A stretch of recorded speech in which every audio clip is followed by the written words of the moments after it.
Welcome to the Life Success and Legacy Podcast. We're glad you're here, and we hope you enjoy the episode. Hey everybody, I want to welcome you back to the next episode of the Life Success Legacy Podcast. My name is Chris Bay, and I'm joined by the three amigos, the three Mikes. How are you, gentlemen? Good morning. Good morning. It is so good people don't listen in to what we talk about before we push record. No, it's all G-rated. It's just us being goofy. Yeah, there you go. What do you guys want to talk about today? Well, Chris, funny you mentioned being goofy. We had the great opportunity yesterday, me and you and Everett, to have lunch with a colleague, Paige, who was in town from north central Nebraska. Paige and Millie May. Yep, and she made the comment. We talked a little bit about like what it's like to hang out with us, here, and just get the opportunity to just hang out. And she goes, well, one thing I learned about you guys is that you're the exact same on the screen as you are in person. For better or worse. For better or worse, that's right. She didn't add that part, Kwong, but she was saying it in her brain. She was thinking it. And she goes, you guys are real. Nothing changes, does it? No. It's the only thing that's different is we push record. Yes, sir. Well, when we're on our podcast, though, we're cleaned up. That's true. That's true. Well, let's talk about mindset and questions that sometimes float around out there. If people have not been through, I'm going to call it our indoctrination, right? Our training, our indoctrination, our teaching, our education, that whole process. Yep. A common mindset would be out there. We were talking about this a little bit. If you pay off a car, Mike Everett, at the bank, are you going to keep making payments to the bank? You are not. That's our mindset. If we pay something off, whether it be a car or a credit card, we just quit making payments. And when our property taxes go up, or our home insurance goes up, or my wife just told me this morning our health insurance premium's going up, how do we feel about that? Not very happy. We're not very happy. There's that whole mindset of bills, right? It's that whole mindset of bills. And with life insurance premiums, our way of thinking is also, we bring that old way of thinking over right into that, and we go, oh, it's a bill, right? So today what we want to talk about is a question that people oftentimes might ask or think: when can I stop paying my premiums? Right? Yep. When can I stop paying my premiums? Because of that mindset. Yeah. And with Life Success and Legacy and with IBC, we work really hard at changing our mindsets as well as the people that we support in changing that mindset. But it can be very, very challenging. Yeah. Now, with you guys, I just have a question. If you had the ability to choose whether to increase your premium or decrease your premium in your IBC system, which would you choose? What would you rather? A, decrease your premium, or B, increase your premium, and why? Who'd like to go first? MK, get it. Well, I'll go. I would love to increase my premium, right? What is wrong with you? Right? I'm crazy a little bit. You just have to, when you understand, right, what these policies, even just a single policy is, the way it works, the way, it grows and is built to do so. The premiums are literally fuel for that. Yes. Okay, that machine, that little plant you're starting off. And every single year, as you capitalize it, right? What that means, you're putting the premiums in, it's getting to grow and compound over time with the dividends. First of all, I wouldn't want to stop that while it's growing, but this thing keeps growing. It doesn't stop, right? So, and the thing is, with it being a compounding, asset, the more input you put in, the more it compounds to grow every single year down the line. So it literally improves in efficiency as well as scale, right? On an every year basis. Yeah. So for me, I vote increase. I love that. I would do it. Increase. I would do increase, but I'm going to go back to 2005 to 2007 right now, when there was less than 100 of us in the country learning from Nelson Nash. Mm. He said all of these things, but you had all of these people coming out of the financial world, the banking world, uh, the business world, and it went 100% against the grain. And to be honest with you, I was probably in my third year before the light even began to slightly flicker, where, I was taking full blown policy loans and not paying them back. Mm-hmm. So it just goes against everything that we've learned. And to be honest with you, I just had a conversation with somebody about Dave Ramsey. It goes against what Dave Ramsey says as well. And not that we're not discounting what FPU teaches. Mm-hmm. It's just that it goes against all of the things that we've now learned. And now I'm going to just go 21 years later. I'm going, I would want my premiums to be as big as possible, and I would want my policy loan repayments to be as big as possible as well, because it's just increasing the enormity of the pool of money that I'm going to have access to. That's it. Yep. Yeah, and obviously I'm in the same boat. I was just talking to my wife about like here in the summer we're going to start a couple of new policies, and kind of staggering. We want to eventually, well, my goal is to eventually have at least one premium due every month. Because we understand the benefits of those premium deposits, as we call them, and the benefit of the growth, as both Kwong and Everett explained, for the policies.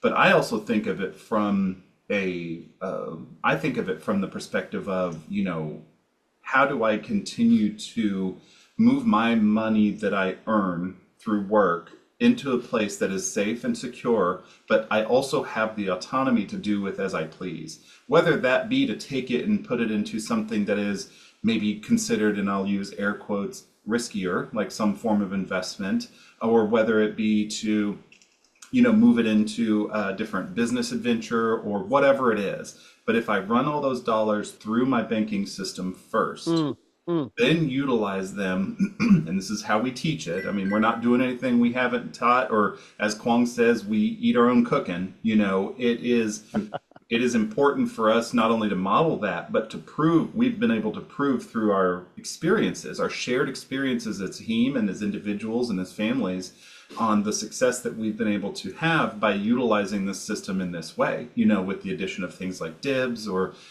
our in our community of people that are growing in terms of like their investment mentality for financing the things of life and passive income. It is just opening up an entirely new avenue. And it even proves the point further that these premiums are valuable for as long as you can pay them. Very good. Okay, I'm going to ask Mike Everett a question, and we'll dialogue on this. It kind of reminds me of when we would go on our road trips together back in the early days. And then Mike Kwong and Mike Crawford, you guys can correlate this to policies. Mike Everett, when we were first married, or when or not to each other. Yeah. Good distinction there. It was a little bit awkward. And when we first got married to our wives, or when you're talking with a young man, newly married man in the church, right? Yeah. How important would you say it is that they are engaged and invested in the relationship with their wife, that they are checking in with them, that they're going on, taking them on dates, when they're, doing all those kinds of things? How important is that relationship building in the early years? It's unbelievable. It's unbelievable. In fact, there's a whole section in the Bible that talks about when somebody gets married, if they are a part of leadership in the church, they should take 1 full year off to engage with their new spouse. and really create this foundational relationship, the principles, the things that we know about that relationship. And I'm flipping it right back over to IBC, because that's exactly why we take the time and the energy to provide an educational platform for everybody to go through, because our brains are not wired Mm. to do IBC. Yeah. It's just not possible. So there's a time period. In fact, golly, I just happen to have Nelson's book open. Becoming Your Own Banker, The Infinite Banking Concept, is a text for a 10-hour course of instruction about the power of dividend paying whole life insurance. So would somebody take 10 hours to educate themselves into a new thought process to create a pool of money that they would have access to income tax free? Or thinking even longer term, would they create something so their kids and grandkids would never have to think about Social Security or retirement? Mm. Kaboom. And IBC is so similar to our relationship building, whether it's in a marriage, whether it's investing in our kids. Crawford and I were just having a conversation yesterday about the summer and for their son Milo and what they're investing in giving him a plan and activities and things like that. So I'm just curious, like if I'm a young man and I'm newly married and I'm taking my wife on weekly dates and I'm checking in and we go on nightly walks to see how her day was and all those things, and we're doing that for the first 10 years of our marriage, and our marriage is blossoming, right? We become best friends. We feel like we know each other really well. We can actually anticipate each other's thoughts and actions and feelings and etc. And then what happens if all of a sudden I stop? I don't ask her if she wants to go on a date in the evening or a walk. I don't ask her if she wants to go on a date that week. And all of a sudden we stop investing in that relationship. What's going to happen to our relationship? It ain't going to look very good. It's going to suffer. It's going to suffer. And we can make these analogies all day, right? Whether it's relationships or our local arborist, Mike Kwong, talking about trees, right? We can do that. But if you have invested in something, whatever that is, and as you continue to invest in it, it gets better and better, twofold, fivefold, tenfold, 25-fold. Why would you stop doing that? Right? It just doesn't make sense. So I'm going to give you a couple of analogies here. You've given like the perfect example in a relationship, but if I want to be a better basketball player, what do I got to do? I got to go to the gym. If I want to be a better swimmer, I got to get in the pool. If I want to be a better golfer, I got to go to the golf course. So the minute I stop, and of course I'm going to use my last 6 months because I got a new shoulder, I'm going to tell you, I'm having to relearn some things again in my golf swing, even though I play golf 2 or 3 times a week prior to this. Now all of a sudden my golf game sucks and I'm having to relearn different things about my swing to adjust to this brand new shoulder. IBC is exactly like this. If I want to be a better IBC guy, I gotta read books. I've got to go to webinars and boot camps and masterminds. I've got to continue to learn from the people that are doing this full time. And I know I'm preaching to the choir right now, but we get so many people that disappear after 2 or 3 events and they go, I got it. And I'm going, no, you don't.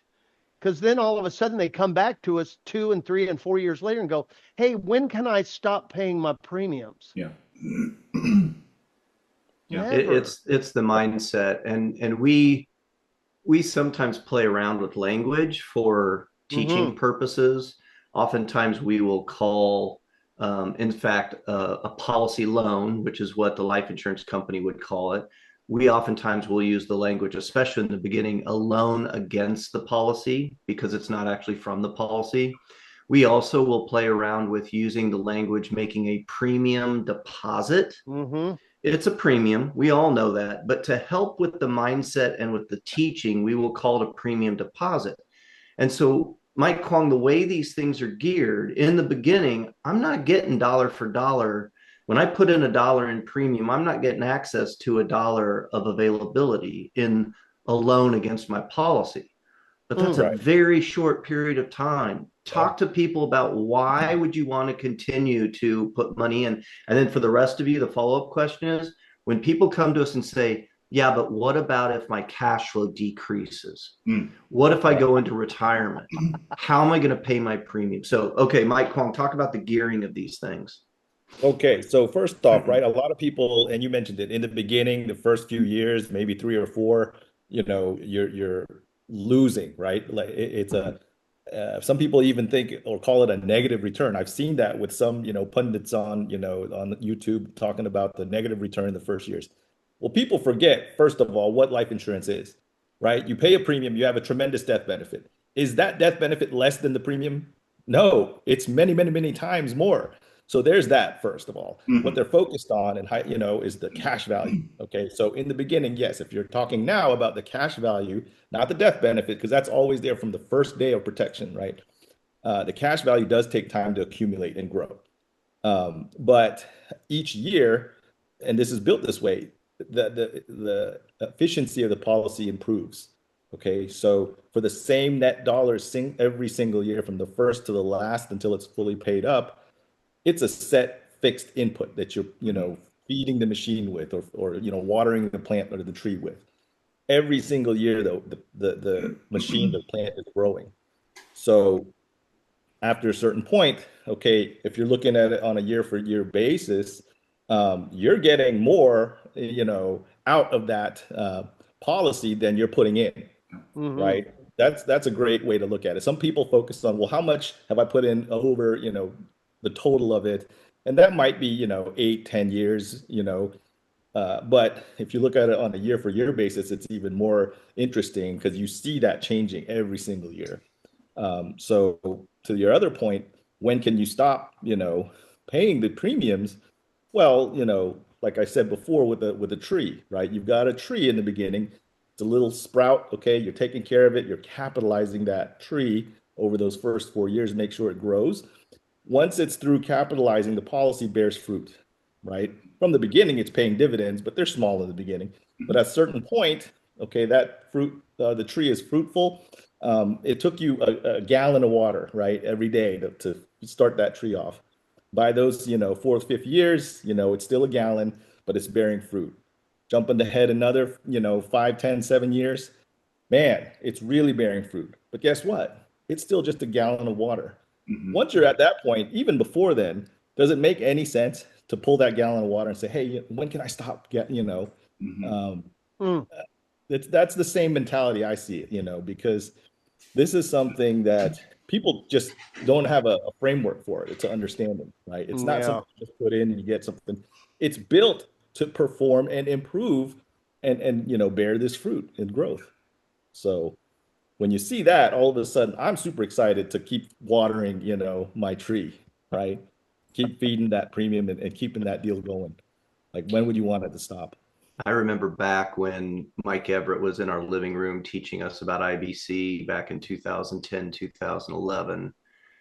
And I remember him saying the second and third year premiums are the toughest Yeah. Mm. because you come up with that money in the first year. Okay, good. Yeah. You turn the wind current, you get some money going back, but where are you going to come up with that year 2 and year 3 money before that policy is capitalized, right? And so we always want to have a plan for that. It might be new money, it might be turning the wind current using money inside your banking system, but you always want to have a plan for that when you're doing that. So, yes, why would you ever want to stop giving that fruit tree the gallon of water? Yeah. Well, never in theory.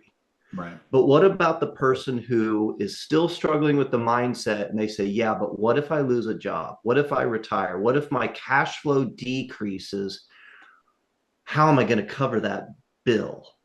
Right? Mm. What do you say to that?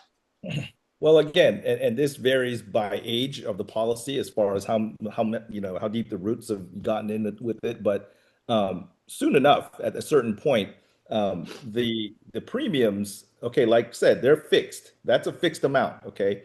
What's not fixed is the death benefit that's growing every year, which forces the cash values to grow every year, which, has the dividend trending up every year. At a certain point, those metrics, become sufficient to even, pay for the policy, the premiums. Yep. And one way is to look at the dividend growth. There's a certain point down the line where the dividends will sometimes exceed the base premium. So just off of the dividend alone, that could cover the policy. Even before then, the cash value, right, growth, and the total cash value.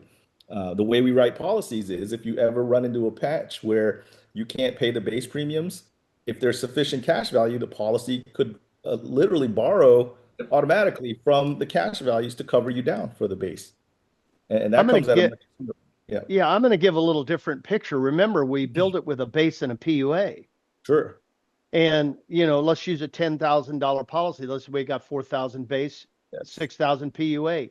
The PUA is an optional part of the premium deposit. In the first 3 to 4 years, though, it is where the bulk of the available policy loan against the policy comes from. But once you get to year 5, I'm going to tell you what, That's right. this thing is sailing. So we have the availability of them to change the way they pay the premium. They may not have to pay the base and the PUA all at one fell swoop. We might be right. able to break it down into a semi-annual, a quarterly, or even a monthly premium to where, this way that gives them just a tiny bit more flexibility of being able to inject those dollars into their premium deposits. So there's so much freedom, so much flexibility when we're helping people think through how in the world are we going to solve this problem if I lost a job, my cash flow, whatever. Yeah. And we have ways to make it work for every single client, bar none. Yeah. Yeah, and you can even pay the base premium separately from the PUA in time over That's that right. 12-month period. That's exactly Yeah. right. And not worst case, but another case is that you could shift it to a monthly premium. Yeah, that's You right. still gain full advantages of that, policy over the course of the year. It just is delayed, if you needed the cash growth on the front end. So there's a lot of flexibilities. One of the things that I wrote, to sort of like answer some of this question, that we get asked all the time is, there isn't a specific point where a properly designed policy just takes care of itself and no longer requires contribution, at least not without some trade-offs. That's good. Most of the policies we design are either paid up over time around age 85 or 25 years of premium deposits. But they do rely on that consistent capitalization to perform as we intended them. If you stop paying premiums earlier than designed, the policy will not fail necessarily, but something does have to give. And that usually shows up as reduced cash value growth or a lower death benefit or both, because you're going to reduce pay up or you're going to do a multitude of different, insurance tricks to make it work. And none of those are bad. They are Yeah. just going to affect the overall policy, because when we design them, we're designing them for the long haul, right? We're thinking that long term down the generational line. And so, I always go back to this, and Chris, you sometimes ask me about it, but there are no deals in life insurance, right? There will be a trade-off if you choose to reduce that premium, or use, even like Kwong said, you can use dividends, but guess what that does? That stops buying the extra death benefit, which buys more cash value. Is it the end of the world? Probably not. No. But is it something to consider? Absolutely. And I think that it bears repeating what Everett was saying, is that engagement with the community is vital, right? And continually learning from one another and from the coaching crew is a vital aspect, because I always tease some of the dentists that I do IT with or for, is that they'll sometimes try to fix their computer and then they make it worse, and they'll call me and they're like, hey, this is worse than it was. I'm like, well, next time you need a root canal done, holler and I'll come in and do it for you. And they're like, no, you can't do that. And I said, well, then why are you messing with the computers? You know, and so come to the resource, come to us, and that's what we're here to help navigate for you. So Okay, so I've got.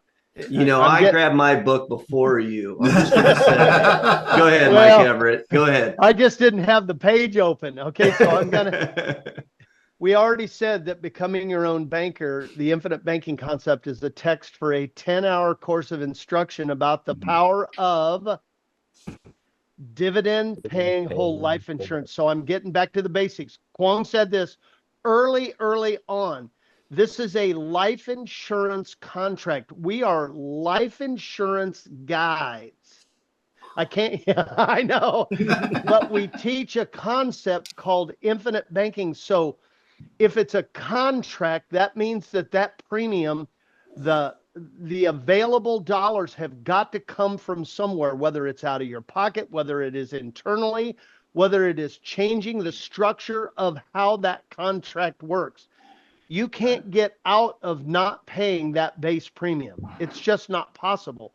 But the more you put in it, the more you get out of it. Oh, I can't say it any simpler. In listening to you guys, I have another mindset that I think that just popped in my head that I think we're fighting against. And if you think about the traditional way of investing for retirement and tax qualified plans, you have an accumulation model where you're making deposits, you're investing over a time period, and then you stop the investment and then you start pulling the money out. And I think the mindset is people take that and apply it to IBC as well. They're thinking of their policy as an investment. I'm going to build it all up, an accumulation model. Then I'm going to stop, and then I'm going to start pulling it out. And I'm reminded, Nelson says on the very first page, this book is not about investments of any kind. It's about how one finances the things of life, which can certainly include investments. It's not about rates of return. So hang with me here for just a second. If someone is thinking about this as an investment, yeah, you put money in at some point, then you're going to start pulling money out. But it's not an investment. It is your personal financial system. It is an infinite banking concept system. So let's just think about this. Let's say I'm getting to the fourth quarter of life, and I no longer have no longer working, and I don't have an income from my work. Right? But do I have an income from something? Yes, right? I've either built some income stacking, or I've got some real estate properties, or I have some kind of passive income that I'm receiving, right? I can either take that money and use it and get one purpose of those dollars, or I can run those dollars through my banking system where now every dollar I put in creates more than that available to me. I can then use that to live off of, right? So I'm still going to want to be infusing my banking system with dollars and then pulling out loans against my policy to use to finance my life. Yeah. So no. Anyway, that accumulation model, I'm sure that people are applying that to IBC, thinking of their policies as an investment. Yep. Yep. Okay, guys, what have we not covered in our conversation before we wrap up? I think they've got everything that they need. They've got a fruit tree. They're feeding a gallon. They're going on weekly dates with their wives. Holy cow. What That's more right. do you need? What more do you need? So the bottom line is, I think if we were to distill this down, is why we spend so much time in education. It is because we are fighting against the noise and the mindset that is out there. And it is so easy to get sucked right back into those things. Right? Yep. IBC is a lifestyle. It is a different way of thinking, and you can't go it alone. Right? Well, as they say, if you want to go fast, go alone. But if you want to go far, go with a group. That's it. We're the group. We're the group. There's a whole community of like-minded, supportive people here who are doing this thing. Yep. Very cool. Great Gentlemen, stuff. thank you so much. Appreciate your input and your thoughts and conversation. To our listeners, thank you for joining us again. Check us out at our website at lifesuccesslegacy.com. There's tons of opportunities for learning, for engaging, and we are always working on more ways to support our community. We've got some exciting things coming up with a resource library. We have monthly front porches, we have meetups, we have live events, we have online Zoom events as well. We have the webinar. So there's lots of opportunities to engage. If you're out there and an existing client and maybe haven't been engaged recently, come back and join us. We'd love to see you. Or if you're new to this whole thing and want to continue to learn, check us out on our website. We'd love to connect with you. Gentlemen, thanks so much. To our listeners, we'll see you next time.